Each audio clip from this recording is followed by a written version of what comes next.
Good afternoon, everyone. Welcome to HiveMind, where we are looking at distributed file storage using JavaScript botnets. My name is Sean T. Malone. I am a principal security consultant with FusionX. Most of you have probably not yet heard of FusionX. We're a very small security consultancy. We focus on high-end penetration testing, red team assessments, a lot of sophisticated adversary simulation. If somebody with a lot of time, money, and talent were actually going to attack you, how would you hold up? What would that look like? How would your detection and response capabilities hold up? And so forth. We're definitely hiring, so if that sounds like something you're interested in, please talk to me after the talk.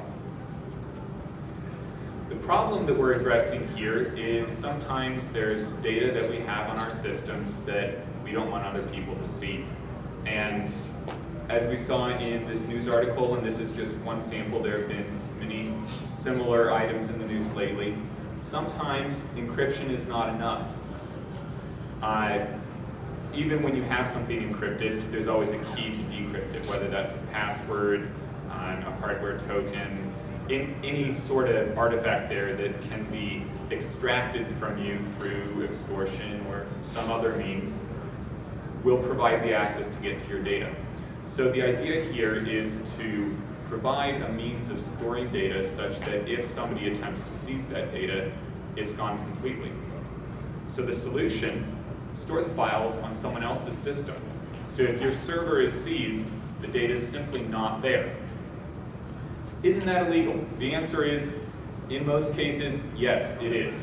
So that's why I started looking at JavaScript. The nice thing about JavaScript is that it's run in a browser, it's supposed to run there, but websites are able to execute arbitrary code. So we'll dig into that a little bit in this talk.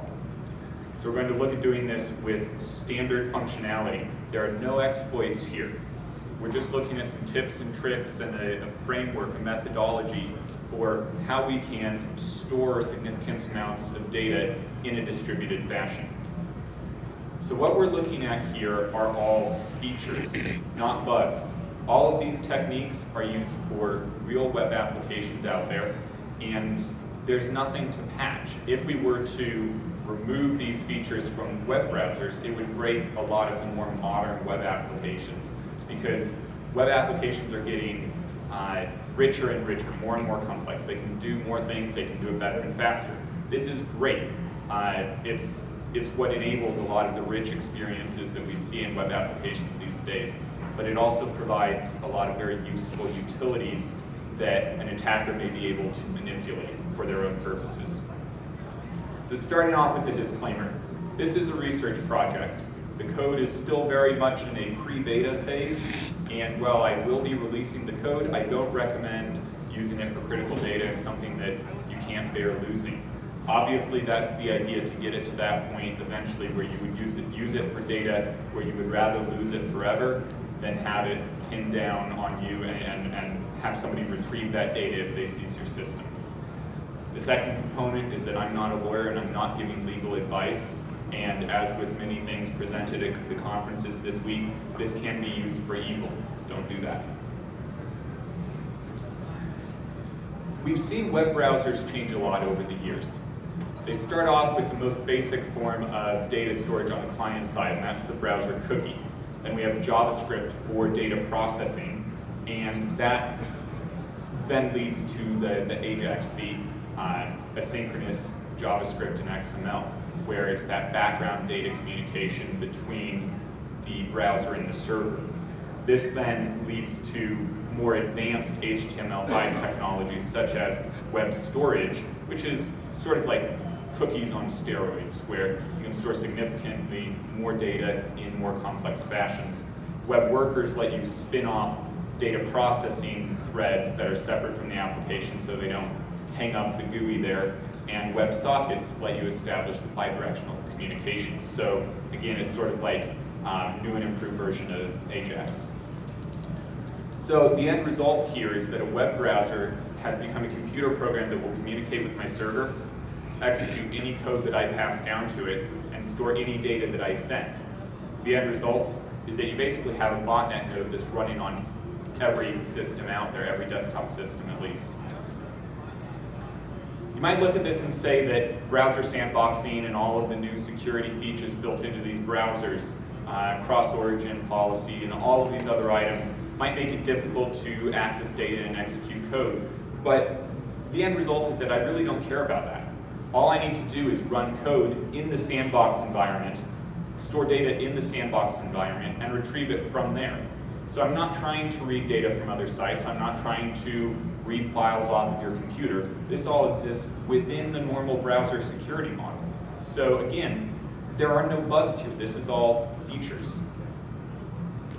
So let's look at what it takes to actually build a JavaScript botnet.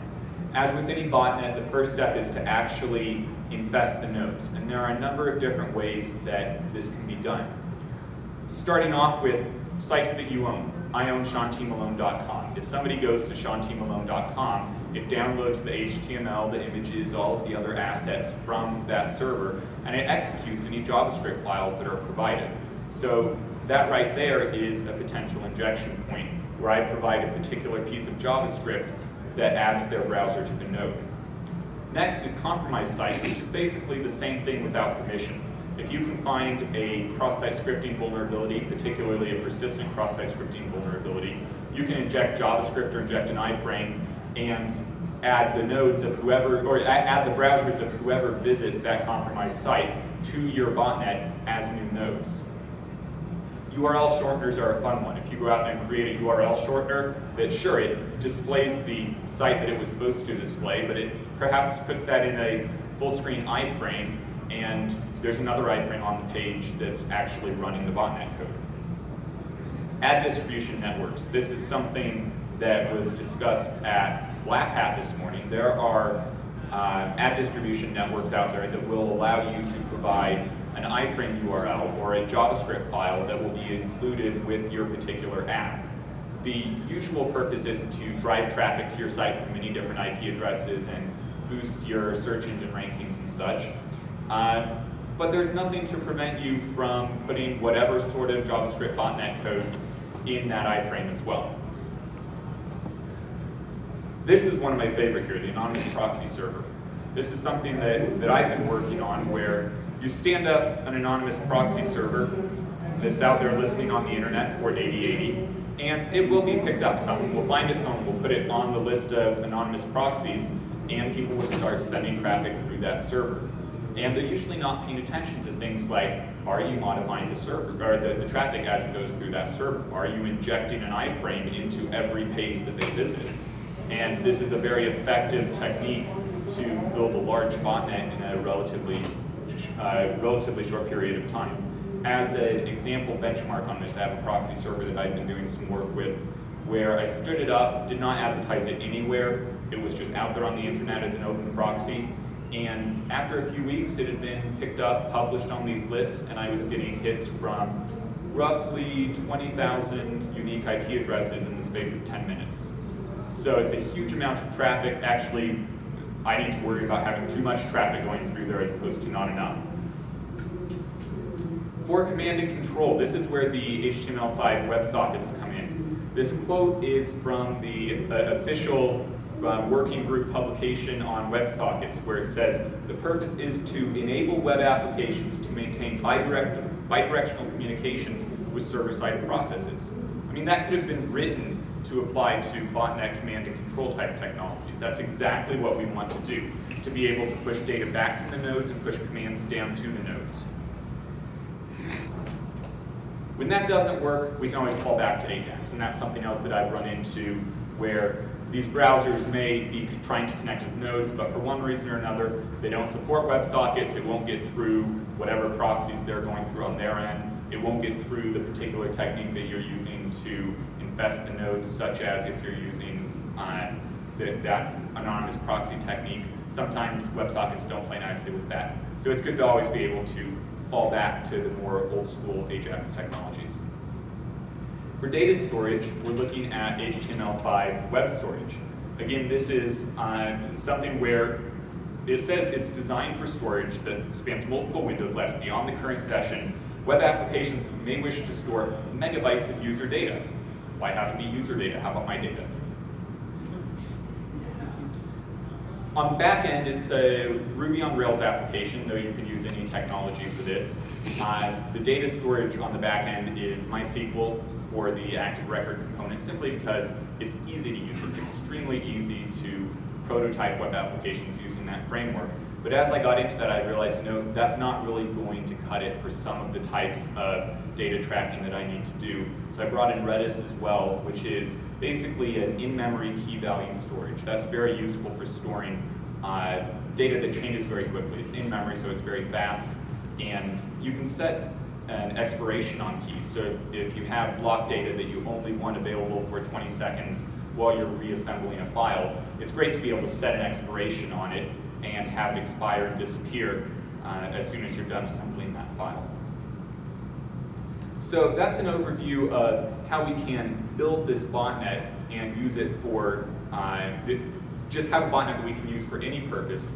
And I'm going to be looking at using it for data storage, but there's definitely more that you can do with this. Other botnet uses would be network scanning, DDoS attacks, or data processing through web workers.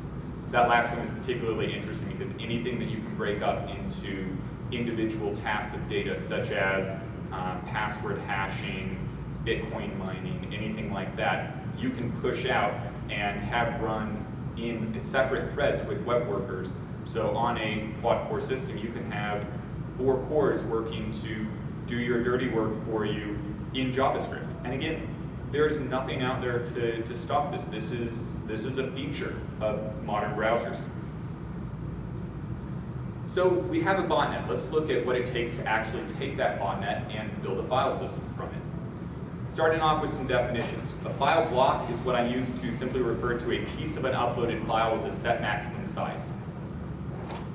A node is going to be any browser that's a member of the botnet, and the server is simply the central command and control system that's used both to manage the botnet nodes themselves, as well as track the phone book, so to speak, for the files, the blocks, and where all of those blocks live. So storing a file. We start off with the basic file that's uploaded through the web application like any other file upload. That file consists of a name, the MIME type, and the file data. And this is a point where normally that would just be written to disk on the server or stored out in AWS S3 or some other type of file storage technology. But in this case, what we're going to do is go ahead and encrypt the data so that when we break this up and send it out, it's not possible for a malicious node to identify data that's being stored in these files. And then we break it into blocks, which basically means take that base 64 string of that encrypted file data and chop it into blocks of equal size. So what I found works well is 1,024 characters. It's a number that I pulled out of here. You could use pretty much any block size. You just need to make sure that it's small enough that you're not going to run into problems with the local storage maximum limits in the browsers, which is usually around 5 megabytes for most browsers. So this gives us a particular block that we can then store on the server. So take block 1, for example. We've got a server here that has block 1, and we want to store that out on our distributed file system. So we've got these nodes that have come in through the various techniques that we set up beforehand, and they're all checking back in, just saying, hey, I'm out here, I'm ready, do you have any work for me? We say, yes, go ahead and store this block. You push it down to the nodes, and you keep tracking your local phone book there on the server, what nodes have that block, and you do a hash of the block as well and store the MD5 or any other algorithm for that particular block, just to provide a basic sanity checksum. Was the data corrupted along the way? Did a malicious node tamper with that data and is trying to corrupt your file there? Over time, some of these nodes are going to go bad, whether this is malicious, intentional corruption, accidental corruption, or in most cases, nodes simply go offline. They will be visiting a particular website, going to a proxy server, and then all of a sudden they're not. What happens then? We start to lose these nodes, and so these nodes are constantly going to be doing a heartbeat check, where they submit data to the server that says, here's the list of the block IDs that I have, and here's the list of all of the checksums and the MD5s for all of these blocks that I'm storing. And the server is then tracking the expirations on the various nodes for each block. And this is another thing where Redis comes in very handy, because the heartbeat on the back end is simply updating the expirations on those particular keys in the data store. At any given point, if the number of live known good nodes falls before a certain threshold, it then pulls in new nodes from the botnet, sends the block up to the server temporarily, and replicates it over. Again, it has to go through the server because JavaScript can't do peer-to-peer communications, at least within a browser. Definitely Node.js and other systems can do that just fine. But within the browser security model, you can't actually listen on a port. So we have to send it back up through the server, but we write that block data to Redis with an expiration, it gets replicated, the block expires, and the data is no longer on the server. Retrieving a block looks very similar. We have it on all of these different nodes. When the request comes in to retrieve a particular block, the server sends out a request to all of the nodes in the phone book for that particular block saying, hey, send me this data, and the particular node sends it back up, and again, it's stored in Redis with a particular expiration time. And all of these nodes then come back up to the server, and then we can start looking at retrieving a file. So these requests go out, all of the blocks are sent back up to the server, stored temporarily in Redis, and then there's sort of a polling of the Redis data store to say, are all of the blocks here? How close are we to having the complete list of blocks? And once that's done, those blocks are simply concatenated into the encrypted data, feed that backwards through the AES decrypt, and you have your name, MIME type, and the data from your original file. And that provides us with a file that can then be downloaded. I'd like to pause here for any questions on this, since this is really the guts here. This is the part that's actually the distributed file system. Any questions on this component? Yes? What have you found is your average time for a node to stay alive for? Repeat the question. The question was, what's the average time for a node to stay alive for? I don't have statistics on the exact average time, but it's basically going to be the average time that somebody is viewing a web page for. Have you seen it, like, I mean, not in like scientific evidence, but have you seen something like, you know, relatively good attention in terms of like nodes? Depending on the particular node and the type of data that it is, it's going to be anywhere from 10 seconds to 10 minutes usually. The interesting thing there is that, especially when you're going through an anonymous proxy server or something like that, multi-tab browsers, you've got all of these different systems, or all of these different sites that are being loaded in the browser. They're all going through the proxy, and the JavaScript is injected into every tab. So all of these different tabs serve to register this botnet, and they're all sharing the same local storage because it's all done in an iframe, so it's all in the same origin for this particular node. So even as you're closing tabs, browsing to new ones, it's still continuing to do that heartbeat and update the block expiration. So that node stays online until they completely close the browser or stop going through the proxy or something like that. Yes? Did you do anything special for cache control or anything to make sure the files are staying there for certain periods of time, or were you just like the web browser can handle the cache control? The question was around cache control and anything special that needed to be done there. For the anonymous proxy, I simply disabled caching so that it was getting fresh versions of the files. Particularly any time that I wanted to inject data into the site, a 304 response is not going to be very helpful there. I really need the server to be giving back a 200 so that I've got the data flowing through there.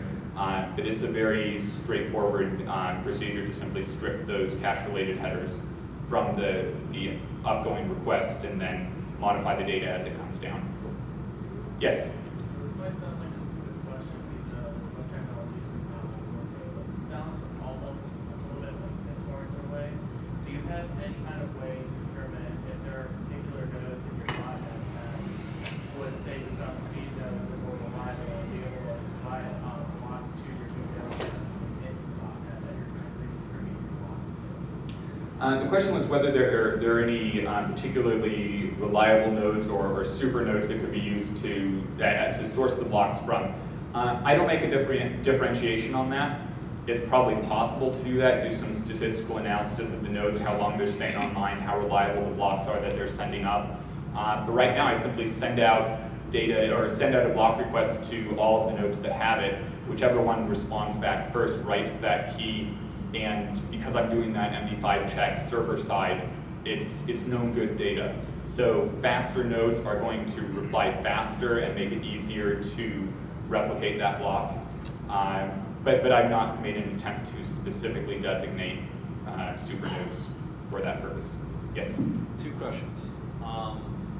First, who is performing the encryption and decryption of the data? And second, I don't know much about Redis, but is it a centralized server? So the encryption and decryption of the data is performed on the server, is performed in the web application between when the file is uploaded and when the file is split into blocks in order to distribute it down to the nodes.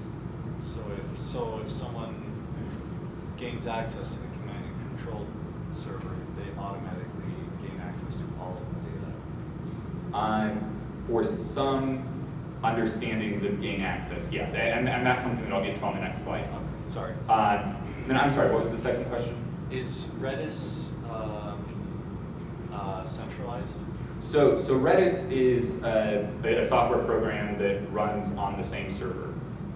It's a data storage technique, the same as a normal database. So if you're caching that file on the server, what is the point of splitting the files out? So I'm only caching the file on the server for a very short period of time. That's the purpose of the expiration keys. So when the file is uploaded, it does need to live on the server for long enough to encrypt it, break it into chunks, and distribute it. And then those blocks need to live on the server for long enough to be distributed as that replication occurs. Unless the user itself uploads in blocks, in encrypted blocks that it itself encrypted rather than the server. Right, it would be possible to modify this to do that, the encryption and splitting into blocks on a client and then simply send those up to the server in order to do that. What I was going for here was basically the simplicity component, that it's simply a web app where you go to this web app, upload the file like any other web app. There's nothing to install on your server, you can retrieve it from anywhere. Right. So yes, it would be possible to go that route. That's not something that I really looked into for this one, though. Yes? I was curious if you're using any of the pub sub functionalities of Redis, because it seems like that might be really helpful in making this kind of platform. I looked at the pub sub features for Redis a little bit. Didn't really find them to be necessary for this, but yeah, for future versions, that may be very useful. Yes? Seems like the amount of network traffic going back and forth between the central server and the clients over time is going to be relatively constant value compared to the size of the blocks that you're storing. I'm curious what the network rate, general throughput ratio to the block size that you're storing ends up being. So the question was on the ratio of the network traffic to the block size. The particular algorithms and interfaces that I've devised for this particular application have not been optimized in any way. So I'm sure there's definitely some load there that could be stripped out. In this case, the short answer is that I haven't analyzed it from that perspective, but there are definitely, there's a lot that can be tuned there in terms of the heartbeat frequency and the polling frequency for when you're checking for blocks that you want to send, because that's where a lot of the overhead is going to be.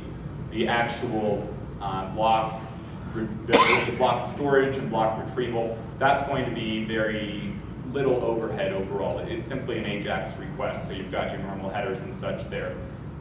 It's going to be the polling every quarter of a second and the heartbeat every 5 seconds that's going to add up over time. Yes? Web traffic is probably not going to be constant through your proxy. Do you have any method of isolating data on order of priority?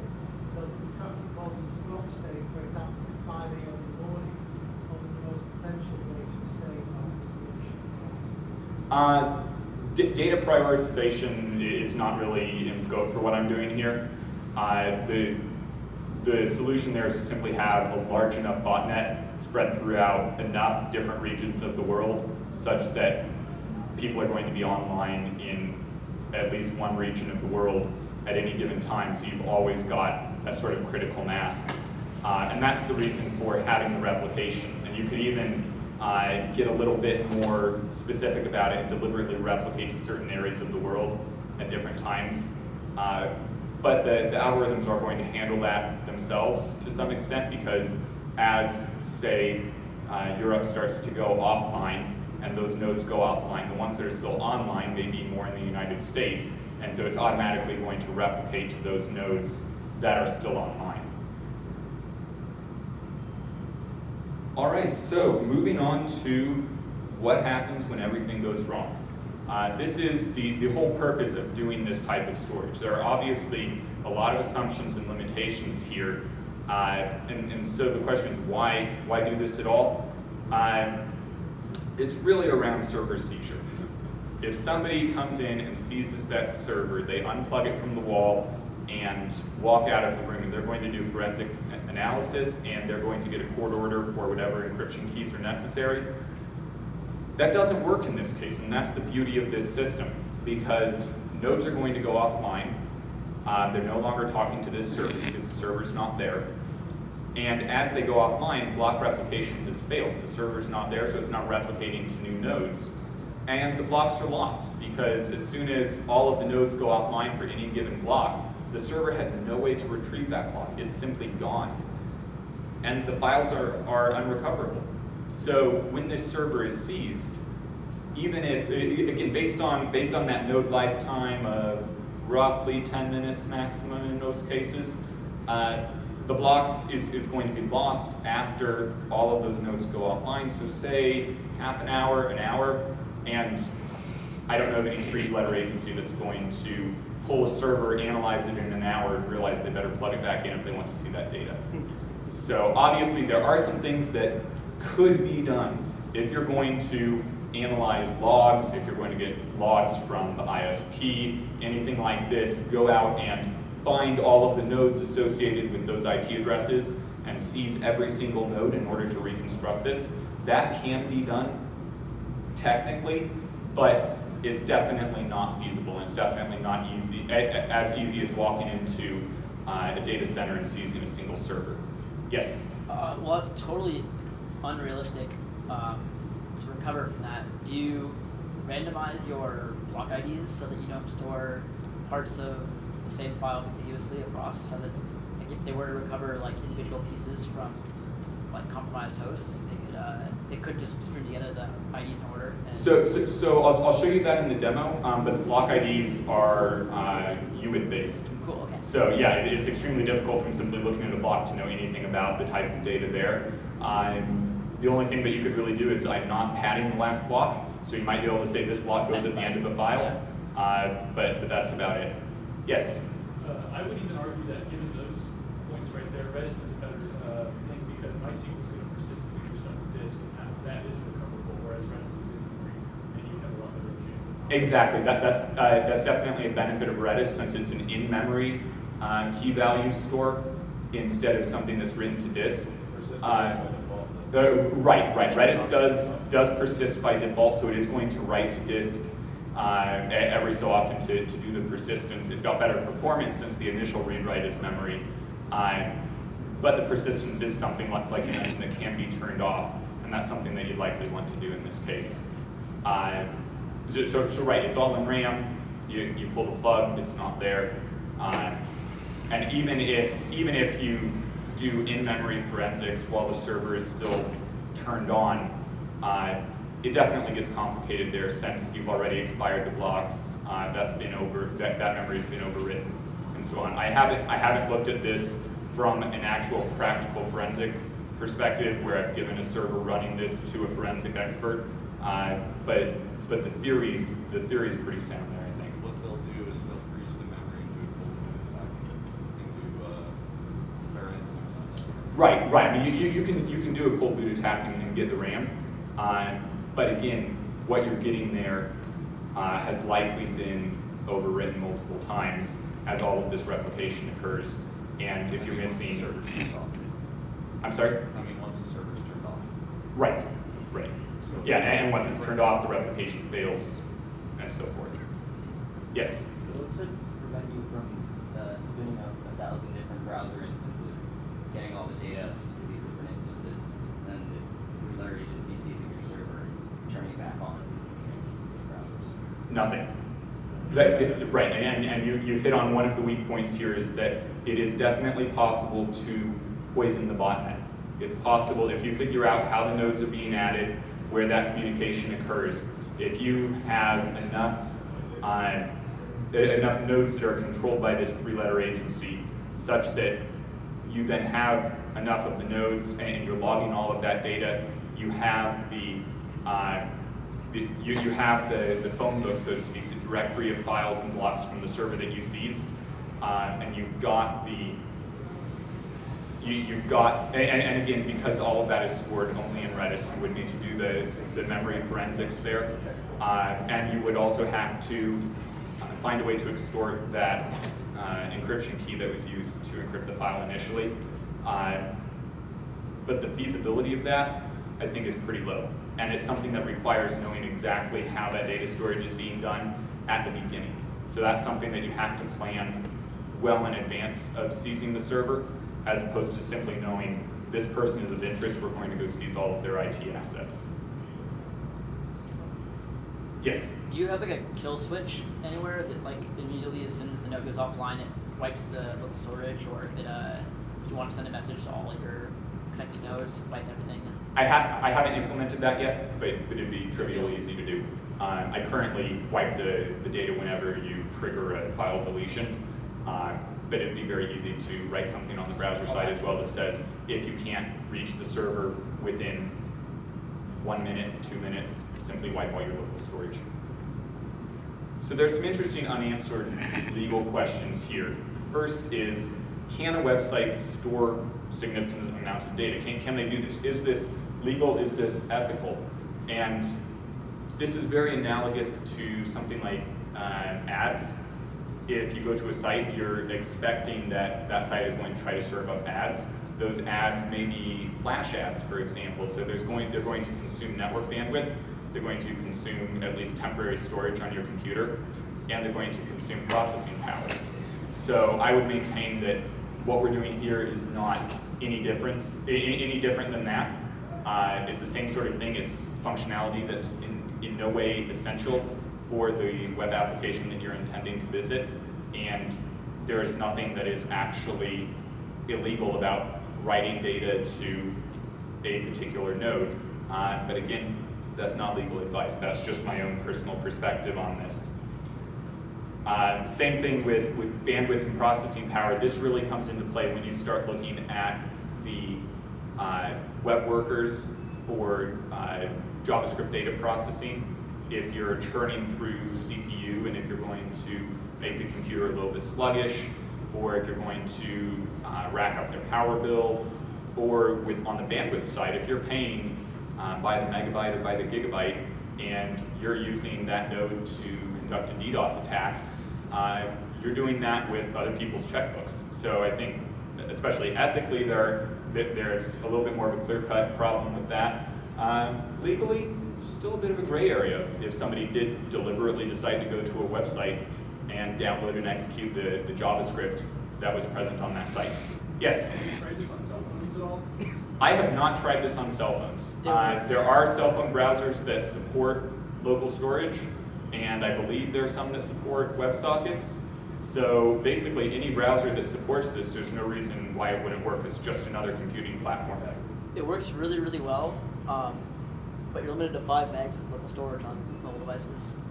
I think the 5 meg limit is not just mobile devices. I think a lot of the browsers have 5 meg limits by default as well. The final interesting question here is the individual, is the end user, the owner of that node, responsible for the data that you push down there? If you're using this to store illegal data and you push down something illegal, and say for the sake of argument, it's not encrypted, it's not even encoded, and you're storing missile codes or other types of data in the local storage on somebody's browser, and for something completely unrelated, their system gets seized, and all of a sudden this is in their temporary data in their browser cache, are they responsible for that? Because again, they did deliberately go to a website that serves something down to the browser that got stored on their computer. This could be seen as similar to child pornography. If you went to a site that downloaded that, but you did not deliberately click save file to your computer, in most cases, you're still responsible for having that on your computer at all. So this seems to be a rather similar case. Yes? I think I have a slight issue with all these premises because, everything you're saying here, you're analyzing it similar to someone going there and downloading it. But if I'm on a website browsing, get regular ones. I don't want to get like regular ones. But whatever, I made that choice. I'm consuming it versus you made an application that you're choosing to store on someone else's machine that they have no knowledge about. And they're not choosing the JavaScript below the machine. They don't even know the JavaScript there. They're going to a website where you have their code is the intent is not the purpose of that website. Correct. Yeah, there's definitely a difference of intent there. Whether you are intending to go to a site where the primary purpose of that site may be something illegal, as opposed to going to a site that happens to be compromised and is making your browser a member of this botnet. So if you can prove that it was unintentional, then you may be able to get out of it that way. But I think the default assumption is going to be that it was intentional. It will be assumed that, but again, you're pushing the guilt into someone else. They're using a proxy rather than Right. I'm not claiming to have the answers here. I'm just saying that these are some interesting considerations with this type of data storage. Well, anyhow, let's get into the demo here, because we don't have all that much time remaining. So let's see if this comes up correctly. All right, here's the web application, where we basically have a list of files that we've stored already, as well as a list of nodes. Let's see if this will work. The Wi-Fi's been a bit sluggish here. Oh, come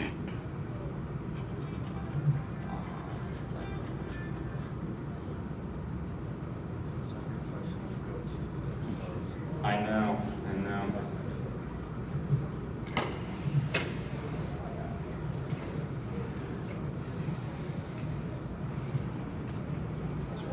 All right, let me try switching over to the speaker Wi-Fi here.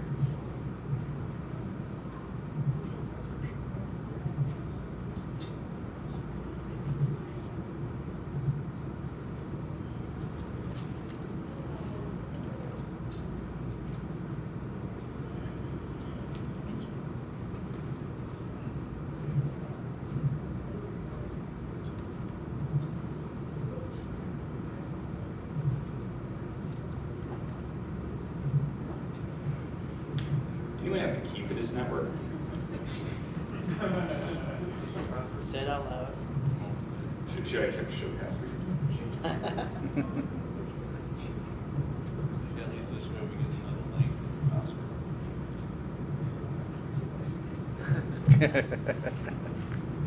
Glad I had you type that. I'm not sure I know it. There's a lot of them. Streaming sponsor, speaker, compressor, staff. Yeah. Nice social media. back on the staff. But he's keylogging his own laptop. There we go.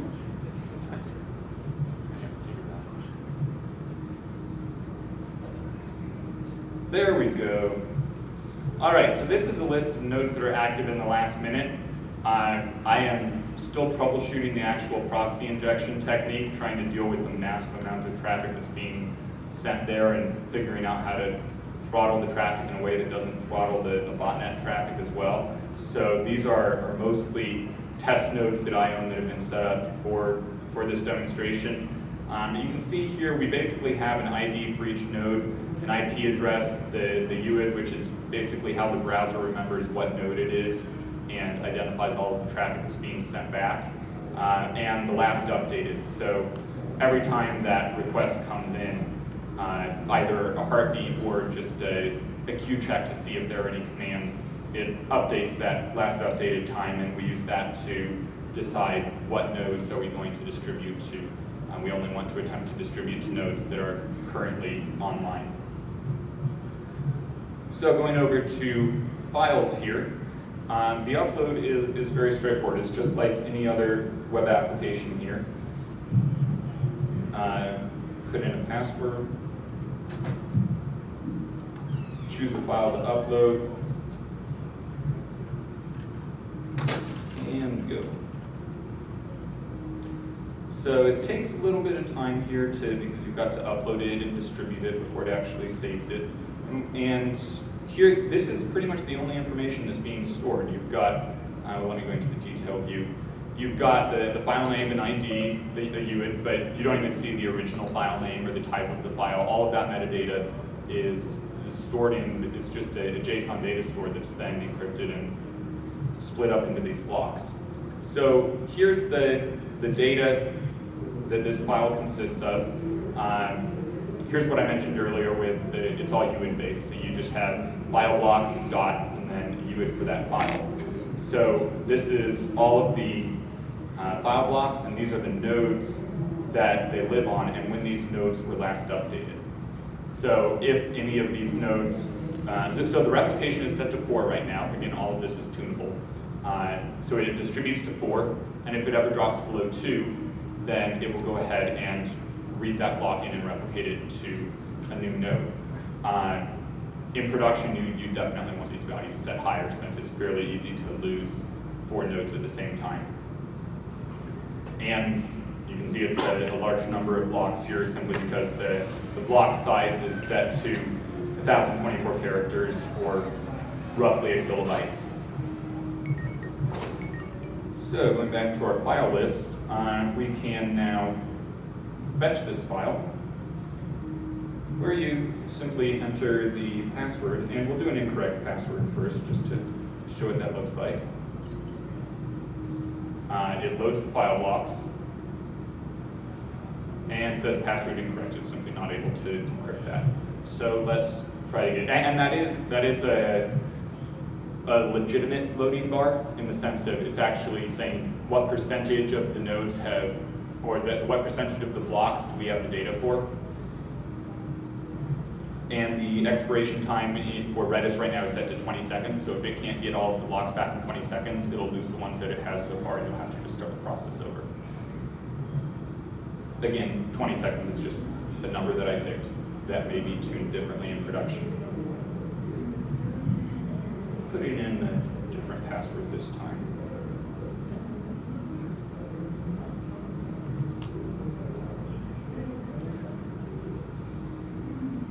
There we go.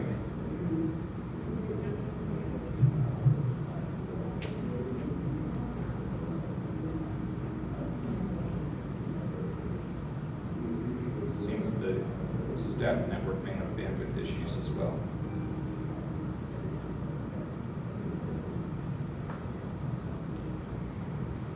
Let's try this again.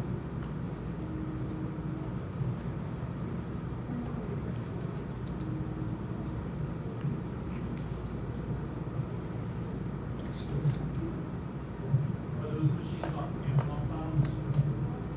You said you set those up yourself. Yes. They're already Amazon? Yes.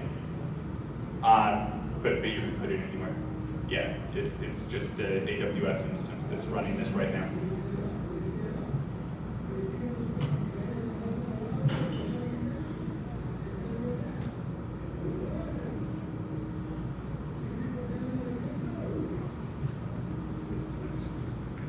All right.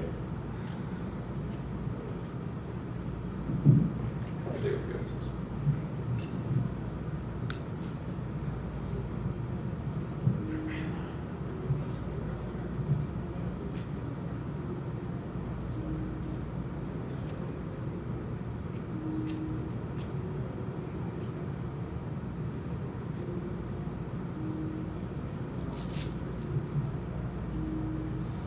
What all web browsers have you tested this with? This will work in modern versions of Chrome, IE, and Firefox. Those are the ones that I've tested. I have not tested it in other browsers, though anything that supports WebSockets and local storage is likely to work just fine. Is modern IE 7 up? Good question. I don't know exactly. I think it's IE8. I think IE8 and up for the HTML5 features sounds right. Let me try switching this over. Oh wait. Oh, all I have to do is threaten it apparently. There we go. Keep this. And there's our data.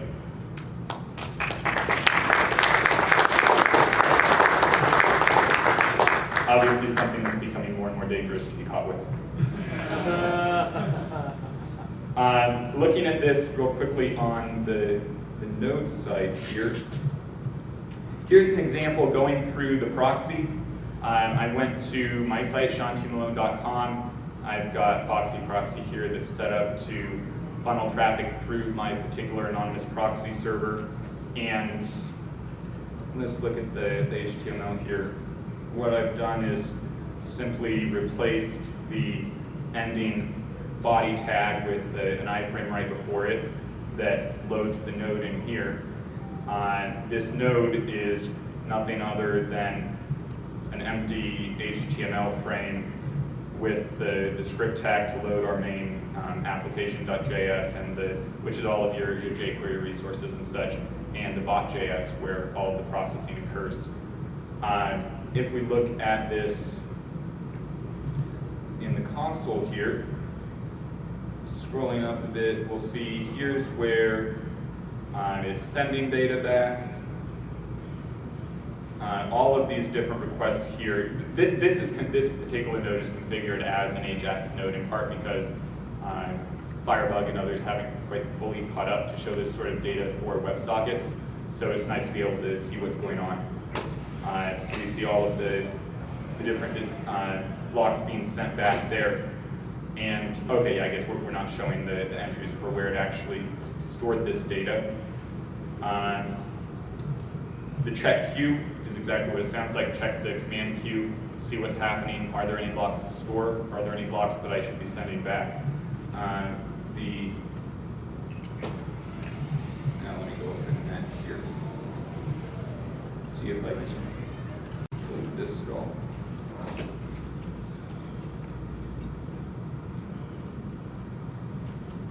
Oh, you know, it'll be a bit hard to read on here anyways. If you're interested in seeing the actual traffic going back and forth, or if you're interested in digging into the code at all, I'd definitely be happy to do that in the question and answer session afterwards. That's about everything. Any other questions? Yes? So, do you have any issues with detection from covert channel algorithm detection network? I mean, as soon as you start encrypting, as soon as you start making fixed payloads and heartbeats, you start to get into that danger space and being able to detect This would likely get caught by the right covert algorithm or covert communication detection algorithms. I haven't made any attempt to evade that, but again, the same evasion techniques, the same detection evasion techniques that work for any other type of data would likely work for this as well.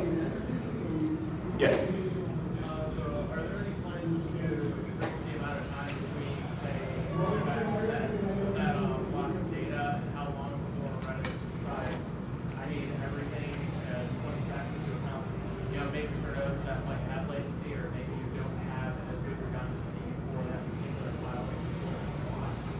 So that's something where you could tune that on the fly. You could say wait a little bit longer than 20 seconds. You could make that shorter if you've got some high performance nodes. And that's something where the nice thing about the block retrieval algorithm is it simply broadcasts the message to every node. So for each block, you only need a single node that is going to reply fast enough.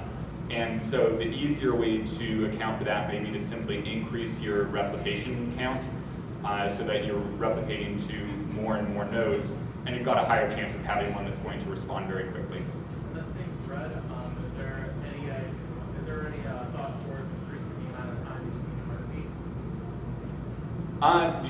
You could. You could definitely increase the time between heartbeats. You could increase the time between these check queue commands. These are arbitrary numbers, essentially, that are all tunable via a configuration file. So it's something where, depending on the particular setup that you have, depending on your bandwidth, the size of the files, how critical these files are, and how you're investing nodes, because that's what's going to affect the quality of your nodes in general. But based on all of these different items, that's what's really going to affect how you want to tune those parameters. All right, well, thank you very much.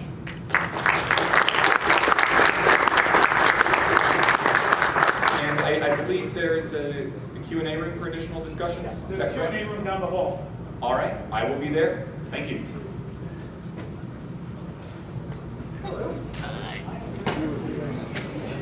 About that.